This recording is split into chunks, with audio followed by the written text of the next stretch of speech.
Hey salut tout le monde, c'est Brandy Stark et bienvenue sur ma chaîne. Aujourd'hui je suis chaud pour vous faire l'épisode, la review de l'épisode 10 de la saison 5 de My Hero Academia. Un épisode avec pas mal d'infos, pas mal de choses qui se passent pendant cet épisode. Vraiment intéressant. Je vous invite comme d'habitude à aller regarder l'épisode avant parce que là quand même on commence à... Voilà, si tu regardes ma review, oui ok je raconte un petit peu l'histoire, mais que tu regardes pas l'épisode avant... Ça te spoil là, il y a du frisson, il y a des choses à voir là, avant de regarder ma review. Alors file voir l'épisode et reviens juste après. On se fait ça ensemble, Midoriya Shonen, c'est parti.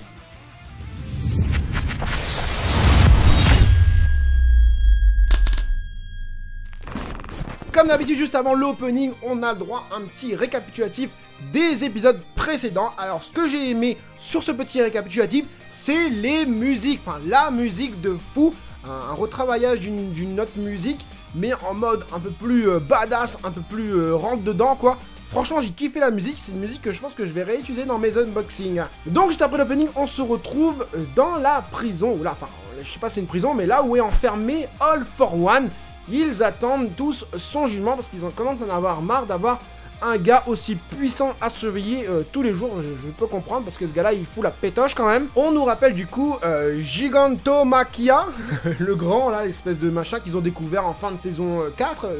Je me rappelle bien, je crois que c'est Grand Torino qu'il avait trouvé ce gars-là. Et ils insinuent que l'Alliance n'est pas les seuls partisans à All for One. Donc voilà, tant mieux parce que j'ai envie de te dire que Shigaraki, c'est pas non plus ma tasse de thé, je suis pas super fan de Shigaraki Tomura. Et là, quand les gars, ils discutent, et ben, All for One, il est attaché, hein, il est comme ça, machin, il est derrière des murs, isothermes, qui enlèvent le son ou quoi, enfin, j'imagine, tu vois. Il entend les mecs parler, et il le répond en plus. Le gars là fait flipper de ouf. Et il dit qu'il sent la nostalgie de son frère, qui le hype. En gros, c'est ça. Grand Torino rappelle enfin All Might pour lui dire qu'il se rappelle d'un truc, que le mentor d'All Might lui avait dit quelque chose, qu'elle avait eu un drôle de rêve. Un des prédécesseurs entouré d'un brouillard, lui a dit que le moment n'est pas venu. C'est ouf. Je mets à la place du mentor de All Might, t'imagines, elle reçoit le pouvoir et un gars, il vient et te dit « Le moment n'est pas venu ». Tu te dis « Merde, bah, c'est quand le moment alors? C'est pas pour moi? Ah bah ok, d'accord, nickel. Je ne suis qu'une transition en fait. » Bon voilà, c'est surtout pour nous signifier que le moment sera venu plutôt pour Izuku, tu vois, vu que c'est Izuku qui a le All for One maintenant. Enfin, One for All. Oula, je me galère. Donc quelque chose attend forcément le dernier héritier du One for All. C'est bien dit. En tout cas, jusqu'à là, j'ai bien aimé les transitions qu'ils ont eues pour passer du All for One à One for All, All Might, Grand Torino et tout ça, pour arriver, bah ouais, All Might dit à Grand Torino, bah je vous laisse, j'ai le combat qui va commencer. Donc c'était plutôt bien amené, je trouve. Les élèves qui regardent le combat nous font remarquer que Midoriya utilise à peu près la même stratégie que Bakugo, mais malheureusement, ils n'ont pas Kyoka, ils n'ont pas d'éclaireur, ils n'ont pas de sentinelle pour aider Bakugo à repérer ses ennemis. Donc ça sera un peu plus difficile pour Midoriya, quoi. L'équipe de Midoriya ont conscience du pouvoir de Shinso, donc ils communiquent d'une façon spéciale, soit avec des mouvements de doigts, voilà, ils montent par-ci, là-bas, machin, ou sinon ils essayent de communiquer de face à face pour que la personne voit la personne parler en fait. Parce que je le rappelle, Shinso utilise ses cordes vocales pour prendre le contrôle de la personne avec qui il parle. On y est, le combat commence avec Naito Manoma. Alors lui, son pouvoir c'est pas la copie, hein, c'est les monologues provocateurs et limite des moments ennuyeux. À ce moment-là, on ne sait pas quel pouvoir Manoma à copier. Vu comment il parle à Midoriya, on a l'impression qu'il a pris les pouvoirs de Shinso pour que Midoriya le réponde, et là je pète mon micro, mais ce n'est pas le cas. Apparemment il aurait utilisé les pouvoirs de Reiko Yanagi, je crois que c'est ça. Reiko Yanagi, c'est ça, du premier coup. Il lui propose d'ailleurs un sacré dilemme, soit de rester pour continuer le combat, ou d'aller sauver ses amis, parce qu'il a entendu un cri et tout ça, donc voilà, il le met un petit peu au pied du mur, quoi. Reiko Yanagi, alias Emily. Ouais, Emily, la meuf, c'est son nom de héros, c'est Emily. Bah d'ailleurs, je vais l'appeler comme ça, on est tranquille. La petite Kakashi, là, elle contrôle les objets, du coup, autour d'elle. Ensuite, il y a Yui Kodai. Elle peut changer la taille des objets qui sont autour d'elle. Donc très séduisante. Alors, il y a une petite chose que je vois là. On nous dit qu'il y a peut-être d'autres partisans du All for One. Et on nous met le doigt sur la seconde B. Donc là, je commence à avoir quand même une grosse palette de super-héros et de vilains supplémentaires dans cette saison 5, et ça c'est plutôt cool. Au moins ils ne servent pas juste à faire plus d'épisodes, enfin j'espère. Ensuite ils présentent Nirengeki Shoda, je l'appelle Shoda, qui fait le double impact. Il y a l'option double choc, hein, un petit peu comme Mario, là lui Mario il a le double saut, lui il a le double choc. En tout cas il meuble bien l'épisode en présentant les alters de la classe B. On revient sur l'affrontement Manoma et Midoriya, et Neito est toujours...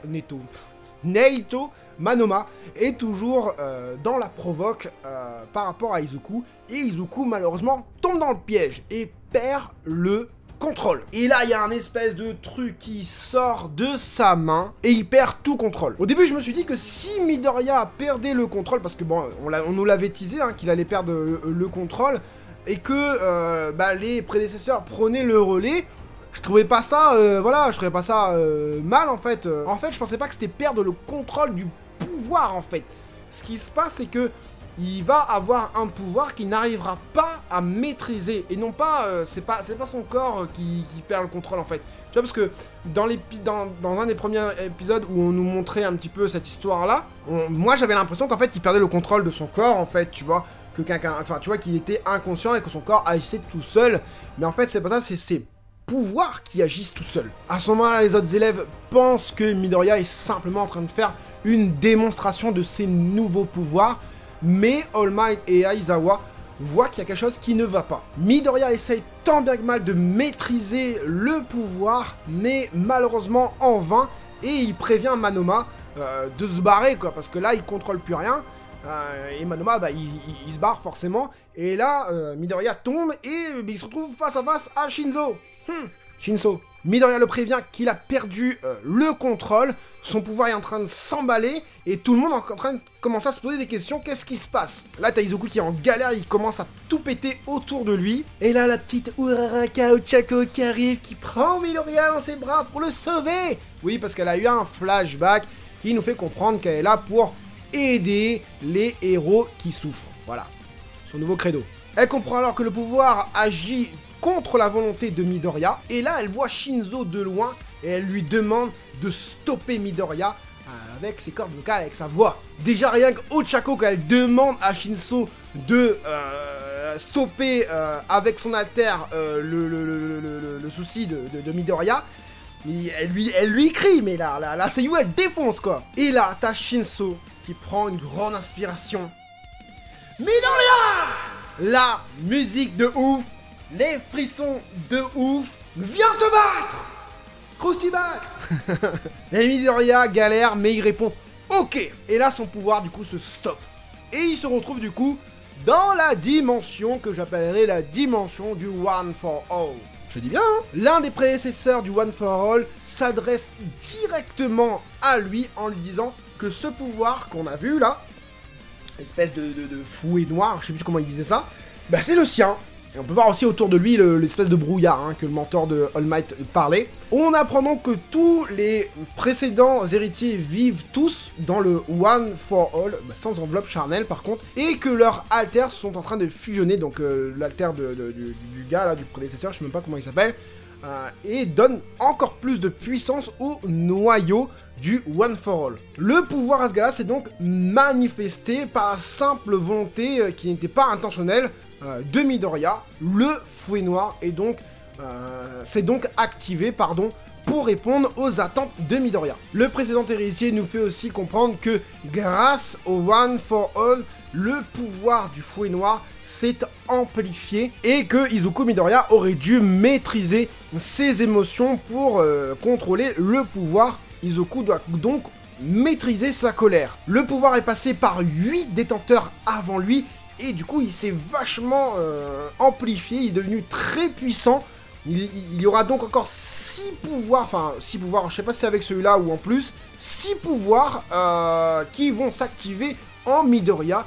Donc Midoriya doit se tenir prêt. Et il lui dit en plus de ça que c'est lui qui va achever le One for All. Alors, qu'est-ce qu'on doit comprendre? On doit comprendre que Deku sera le dernier détenteur du One for All. C'est ce que je pense en tout cas. Ensuite, Deku il revient à lui grâce à une petite gifle, enfin une grosse gifle de Ochako. L'affrontement reprend son cours grâce à Shinso, sous l'étroite surveillance par contre de All Might et Aizawa. Et là, l'épisode se termine. J'ai pas vu l'épisode passer. Ah oui, il y a un truc que je voulais dire aussi. L'ancien détenteur jaune qu'on pouvait voir dans un des épisodes précédents, je sais plus exactement lequel, le 3 ou un délire comme ça. J'avais dit que j'arrivais pas à compter le nombre de trucs. Il y en a 8, il y en a 9 et tout ça. Et en fait, grâce à The Clementitos, merci Poto, qui regarde un petit peu aussi le manga. En fait, dans l'anime, on n'a pas l'impression que c'est All Might, en fait. Le détenteur avec l'aura jaune, c'est All Might. Dans le manga, on voit très clairement que c'est All Might, mais beaucoup moins dans l'anime. D'ailleurs, dans cet épisode, on l'a vu encore une fois. Je vous le mets, la petite photo juste là. Et c'est All Might, les gars. Donc, voilà, si tu as pas vu le manga, bah, tu vas pas forcément savoir tout de suite que c'est All Might. Et là, tu es confus parce que tu sais pas combien de détenteurs il y a eu. En plus, ça, il y en a 2 qui sont encore cloutés. On le voit aussi à ce moment-là. Mais, voilà, merci à toi, Poto The Clementitos. Et merci à toi de regarder aussi ces petites reviews. Ça fait plaisir de te voir souvent, tout le temps même, sur mes reviews. C'est cool, merci pour le soutien en tout cas. N'hésitez pas aussi à faire comme lui, à me soutenir, à mettre des petits commentaires, des petits likes, des petits abonnements. D'habitude je le dis pas pendant les reviews, mais ça fait toujours plaisir, voilà. Donc qu'est-ce que j'ai pensé de cet petit épisode? Eh bah c'était génial. On reconnaît enfin la patte My Hero Academia, comparé voilà, au combat précédent, au combat AX précédent jusqu'à Shoto, parce que même Shoto au final c'était bien, mais quand tu vois Bakugo qui passe derrière, tu te dis ouais ok d'accord, le gars est badass quoi. Et là Midoriya qui essaye de faire un peu pareil, mais du coup ça se passe pas exactement pareil, et ça c'est cool, on nous surprend, les musiques étaient top, on a eu de nouvelles BGM sur cette background music, sur cet épisode, c'était cool, enfin un peu neuf, enfin un peu de modernité. Je suis en train de défoncer mon micro. Les seiyuu étaient top aussi, les seiyuu d'Ochako au moment où elle crie à Shinso qui lui répond, enfin qui parle à Izuku Midoriya. C'était top. Bon, Izuku Midoriya, on a l'habitude qu'il crie et tout ça, donc voilà. Il y a eu de la tension dans cet épisode, il y a eu de la peur, il y a eu de la crainte avec All for One.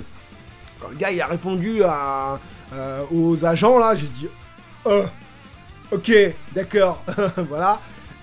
Non, c'était cool, j'ai hâte de voir la suite. Du coup, je n'ai pas regardé la preview du prochain épisode. J'ai hâte d'arriver la semaine prochaine pour voir le reste de l'épisode. À mon avis, qui sera peut-être un peu moins bien, parce que du coup, bah, ils ont mis ça directement dès le début du combat, la perte de contrôle de Izuku. J'aurais peut-être préféré avoir ça en fin de combat. Peut-être qu'il va y avoir 3 épisodes dessus, et qu'à la fin du combat, il va peut-être se repasser, ou il va maîtriser, ou je sais pas quoi.